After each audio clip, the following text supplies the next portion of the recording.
আগে হবে সালাম, পরে হবে কালাম। হ্যালো রে যদি আগে ঠেলে দেন তাহলে সালামের বরকত গেল, আগে দিয়েছেন হ্যালো, সালামের সুন্নত গেল। হ্যালো একেবারে বাদ, হ্যালো খ্রিস্টানদের আবিষ্কার শব্দ, এই মুসলমানকে সালামের বরকত থেকে বঞ্চিত করে দেন, হ্যালো আবিষ্কার করছে। ফোনেও যদি হয় তাহলে আগে কি বলবেন? আগে বলবেন আসসালাম, হ্যালো বাদ, হ্যালো টোটালি বলবেন। অনেকে হ্যালো আসসালামু আলাইকুম।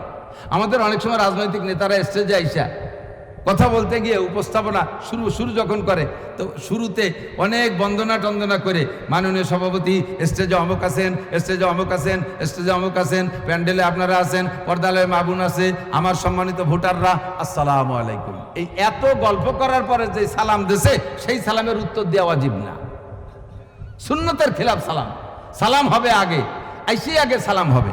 এরপরে যদি সালামটা আমি এখানে এসে দিয়েছি, সালাম যদি মৌখিক হয়ে যায়, এরপরে আবার মাইকি সালাম দেওয়ার দরকার নেই। মাইকি সালাম দিয়ে হাজার হাজার মানুষের কানে পৌঁছে দিচ্ছি আমার সালামটা, তারা বেখেয়াল হয়েছে, তারা উত্তর দিল না, উত্তরের এই অজীব তরকের গুনাহ হলো। 2 নম্বরে সালাম যে দেবে, উত্তর যে দেবে, সালাম দেনেওয়ালাও খেয়াল থাকবে সালাম শুনোই দেবে, আর উত্তর ও শুনোই দেওয়া ওয়াজিব। সালাম দেওয়া, উত্তর দেওয়া তো ওয়াজিব, সালাম দেওয়া সুন্নাত, উত্তর দেওয়া ওয়াজিব। এই ওয়াজিবটা শুনোই দেওয়া ওয়াজিব যদি এরিয়ার মধ্যে থাকে। কারণ আমার মাইকের আওয়াজ চলে গেছে 1 কিলোমিটার, ওই জায়গার মানুষ উত্তর দিলে কি আমি শুনবো? মুরব্বিয়ানে কিরাম এই জন্য সালাম মাইকে দিতে নিষেধ করেন। আসছেন বক্তা স্টেজে, আইসে সাধারণ মৌখিকভাবে সালাম দিয়ে দিতে, আসসালামু আলাইকুম। এরপর আমরা বক্তারা পাড়ায় ধরে আবার সালামের উত্তর আদায় করি। আমি কি কবরস্থানে সালাম দিলাম নাকি? কোনো উত্তর হলাম না, আবার সালাম দিয়ে আপনারা উত্তর দেন। এ একটা ভঙ্গি সূর্য উঠে নিয়েছে। আর এক কুয়োরা সালাম যদি এই মজলিসের ভিতরে থেকে সবার পক্ষ থেকে একজন আমার সালামের উত্তর দেয়, পুরো মজলিসের উত্তরের হক আদায় হয়ে গেছে। যে দেশে সে নেকি পাইছে, যারা দেন নাই তারা নেকি পান নাই, তবে গুনাহ থেকে বেঁচে গেছে। আর কেউ যদি উত্তর না দেয় তাহলে সবাই গুনাহগার হবে। সালামটা পরিষ্কার করে একটু বলবেন, আসসালামু আলাইকুম ওয়া রাহমাতুল্লাহি ওয়া বারাকাতুহু। আমার বিশ্বাস ইউসুফ জুলেখার কিসসা, সিরি ফরহাদের কিসসা, ইব্রাহিম ইসমাইল আলাইহিমুসসালাম, এনাদের প্রত্যেকের কিসসা যদি দিনদারির সাথে নসিহতের নিয়তে বললে কিছু না কিছু নেকি হবে। এইরকম 100 বছর পর্যন্ত কিসসা কাহিনীর ওয়াজের চাইতে এর একটা আমলের প্রশিক্ষণের ওয়াজের দাম আল্লাহর কাছে বেশি। পরিষ্কার করে হাদিস কোরআন শরীফে আছে, যখন তোমাকে কেউ সালাম দেয়, ওয়াইজা হুইয়িতুম বিতাহিয়াতিন ফাহাইয়ু বিআহসানা, যখন তোমার কেউ সালাম দেয় তখন তার উত্তর দাও যে পরিমাণ সালাম দিয়েছে তার চেয়ে ভালো করে। আরো একটু খেয়াল করতে হবে, চলে যাবো ওয়াজের দিকে। এই বাবুল হজরা লেবাহা খুচরো কিছু কথা আমার মাথায় আসছে, একটু বলতে মনে যাচ্ছে। আপনাকে কষ্ট হচ্ছে নাকি আমি জানি না, সামনে আরো জরুরি আছে। যখন তোমার কেউ সালাম দেয় তুমি তার থেকে ভালো উত্তর দাও। যদি ভালো উত্তর না থাকে তাহলে কমপক্ষে যা বলছে তাই ফেরত দাও, রুদ্দুহা। তাহলে কি কেমন? যদি কেউ আপনাকে সালাম দেয় আসসালামু আলাইকুম, এতটুকুই সালামের হক আদায় হয়ে গেছে, আপনি একটু ভালো করে দেন ওয়া আলাইকুমুস সালাম ওয়া রাহমাতুল্লাহ, একটা শব্দ বাড়াই দেন। আপনারে যদি সালামি দেয় আসসালামু আলাইকুম ওয়া রাহমাতুল্লাহ, আপনি উত্তর দেবেন ওয়া আলাইকুমুস সালাম ওয়া রাহমাতুল্লাহি ওয়া বারাকাতুহু, বারাকাতু শব্দ বাড়াই দেন। আপনারে যদি সালামি দিতে সময় উনি দেয় আসসালামু আলাইকুম ওয়া রাহমাতুল্লাহি ওয়া বারাকাতুহু, উনি সবটুকু কই ফেলেছে, এখন তার আপনি কি বাড়াবেন? হাদিসের ভিতরে 3টে শব্দ পর্যন্ত আছে, আপনিও বলবেন রুদ্দুহা ওয়া আলাইকুমুস সালাম ওয়া রাহমাতুল্লাহি ওয়া বারাকাতুহু। এতটুকু হচ্ছে সমান সমান হয়ে গেছে, এতটুকু সমান সমান হয়ে গেছে।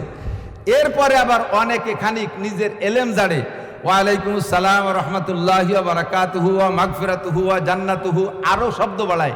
এটা আপনার বেদাত, এটা শরীয়তে নাই, এটা হাদিসের ভিতরে আসে নাই। ওয়া বারাকাতুহু পর্যন্ত পরিষ্কার হাদিসে আসছে। আপনি সুন্দর করে সালাম, এই সালাম কারে দেবেন? সালামটা দোয়া। সালামটা কি? দোয়া। 1 নম্বরে দেওয়ার সিস্টেম, 2 নম্বরে কাকে দেবেন। 1 নম্বরে দেওয়ার সিস্টেম সেটা হলো সালাম যেহেতু দোয়া, দোয়ার একটা মাধুর্যতা আছে না? চলে যাচ্ছেন রে সালাম আলাইকুম, সালামের সুরি ঠায় সালাম দিচ্ছে না, বোমা মার সেটের পাওয়া যায় না। সালাম যেহেতু দোয়া, অন্য দোয়া যেমন করেন, সালামের দোয়াটা ছিল মিষ্টি, আসসালামু আলাইকুম রাহমাতুল্লাহ, একটা সুরই আলাদা, এর ভিতরে একটা মায়া আছে। সালাম আলাইকুম, এই সালাম আলাইকুমের দরকার নাই। সালাম আল কি এও না, আসসালামু আলাইকুম সংক্ষেপে। হ্যাঁ, আর হাত উঠানোর ব্যাপারে যদি হয় যে সালাম দূর থেকে, এখান থেকে রাস্তায় কেউ সালাম দিয়েছেন, এত দূর তার সালামের আওয়াজ পৌঁছানো যাচ্ছে না, অথবা গাড়িতে চলে যাচ্ছে, একটা সালাম সে পাবে, দিতে মনে চাচ্ছে, তখন আপনি সালাম মুখে বলে হাত উঁচু করে ইশারার মাধ্যমে এই সালামটা যেন হাতের ইশারায় পৌঁছে দিয়েছেন, মুখের আওয়াজ যায় নেই। নইলে এছাড়া অন্য সামনের পর যারা আছে, যাদেরকে মুখের আওয়াজ পৌঁছানো যাচ্ছে, তাদেরকে সালাম দিতে হাত উঁচু করা লাগবে না, শুধু আসসালামু আলাইকুম রহমতুল্লাহ। এক একটা কথার ভিতরে অনেক অনেক মাসালা, অনেক অনেক জুজ। কষ্ট হচ্ছে? 2 নম্বর, মাধুর্যতার সাথে সালাম। এরপরে সালামটা দিতে আপনি কি করবেন, কাকে দেবেন সালাম? সবাই, সমস্ত মুসলমান মুসলমানকে সালাম দেবে। মুসলমান যদি সব মুসলমান থাকে, এক জায়গায় বসা আছে মুসলমান, সবই মুসলমান জানা আছে, তখন পূর্ণ এই সালামই দেবেন। যদি জানেন যে ওখানে হিন্দু মুসলমান উভয় দল আছে, সব শ্রেণীর মানুষ আছে, অমুসলমান আছে, তখন আপনি সালাম দেবেন আসসালামু আলা মানিত্তাবাল হুদা। কি বলছি? আসসালামু আলা বলেন। কষ্ট হচ্ছে? খারাপ কিছু বলতেছি? আসসালামু আলা মানিত্তাবাল হুদা। লম্বা হয়ে গেল অনেক, কষ্ট হবে। আসসালামু আলা মানিত্তাবাল হুদা, এ কথা এইভাবে সালাম দেওয়ার কথা কোরআন শরীফে আছে। হযরত সুলাইমান আলাইহিস সালাতু ওয়াসসালাম রানী বিলকিসের কাছে চিঠি লিখছে, সেই চিঠির শুরুতে লিখছে আসসালামু আলা মানিত্তাবাল হুদা। নবী আলাইহিস সালাতু ওয়াসসালাম কাফের মুশরিক বড় বড় নেতাদের কাছে ইসলামের দাওয়াতের যে চিঠি লিখতেন, তার উপরে আসসালামু আলাইকুম লিখতেন না, হুজুরও লিখতেন আসসালামু আলা মানিত্তাবাল হুদা। আল্লাহর পক্ষ থেকে শান্তি বর্ষিত হোক ওই ব্যক্তির উপরে যে হিদায়াতের অনুসরণ করে, যে হিদায়াত মেনে নেয়, যে হিদায়াত কবুল করে, তার জন্য শান্তি হোক। তুমি যদি হিদায়াত কবুল না করো, তুমি হিন্দু, বুদ্ধ, মুসলমান, খ্রিস্টান, তুমি যদি হিদায়াত গ্রহণ না করো, তাহলে তোমার জন্য আমার এই শান্তির দোয়া না। এবার বলবেন যে অমুসলমানরা যদি সালাম দেয় তাহলে কি এরা যায়?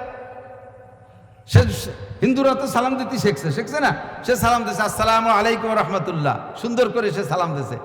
আপনিও তো তাই উত্তর দেবেন, তাহলে তো তাকে ওই দিয়েই দোয়া করা হলো, বাকি সে সেই দোয়ার মুস্তাহেক না, সেই দোয়ার পাওয়ার যোগ্য না। তাকে আপনি কি বলবেন? ওয়া আলাইকা। কি বলবেন? ওয়া আলাইকা, এতটুকু বলবেন, ওয়া আলাইকা, এবং তোমার উপরে, এবং তোমার উপরে যে দেবে তিনি কে? আল্লাহ। আল্লাহর যা ভালো লাগে তাই দিক তোমার উপরে, আমি শান্তি আর রহমতের দোয়া করতে পারবো না। এবার এই সালামটা আপনি এক তো সমস্ত মুসলমানকে, সর্বপ্রথম সবচাইতে শান্তির দোয়া পাবে কে? আপনার আব্বা মা, আপনার পরিবারের সদস্য। ছেলেরা আব্বারে সালাম দিতে লজ্জা, ওর নাক চিবে দে, ওরে আল্লাহ, আব্বারে বলে সালাম দেয়, মারে বলে সালাম দেয়। তা সালামটা যদি দোয়া হয়, তাহলে তোমার দোয়া সবচাইতে বেশি পাবে তো আব্বা আর মা। কথা বলেন না কেন? আব্বা মার চাইতে বড় পীর আছে, আব্বা মার চাইতে বড় আপন আছে, আব্বা মার চাইতে আপন কেউ নাই, দোয়া পাওয়ার যোগ্য তাদের চাইতে বেশি কেউ নাই। এরপরে সন্তান, এরপরে স্ত্রী, এই আপন আত্মীয় স্বজনদের ভিতরে। অথচ আমাদের সমাজে শয়তানে এমন একটা লজ্জা তৈরি করে দিয়েছে, ছেলেতে আব্বারে সালাম দিতে লজ্জা পায়, আব্বা ছেলেরে সালাম দিতে লজ্জা পায়, মেয়েতে মারে সালাম দিতে লজ্জা পায়, ছেলেতে মারে সালাম দিতে লজ্জা পায়, স্বামী স্ত্রীকে সালাম দিতে লজ্জা পায়। এমন সুন্দর একটা দোয়া রাস্তার বেটাকে যাকে জীবনে চিনি নে, বস্তা ভরে দোয়া তাকে দিয়ে আসলাম, আর বাড়ি এসে কৃপণপানা করে বস্তার মুখ বন্ধ দিয়ে দিলাম। আমার চাইতে বড় আনাড়ি হতে পারে না। এই জন্য আফসুস সালাম, হুজুর বলেন 1 নম্বর, আব্দুল্লাহ ইবনে সালাম বলেন, হুজুর আমাদেরকে শিক্ষা দিচ্ছেন 1 নম্বর আফসুস সালাম, বেশি বেশি সালাম করো।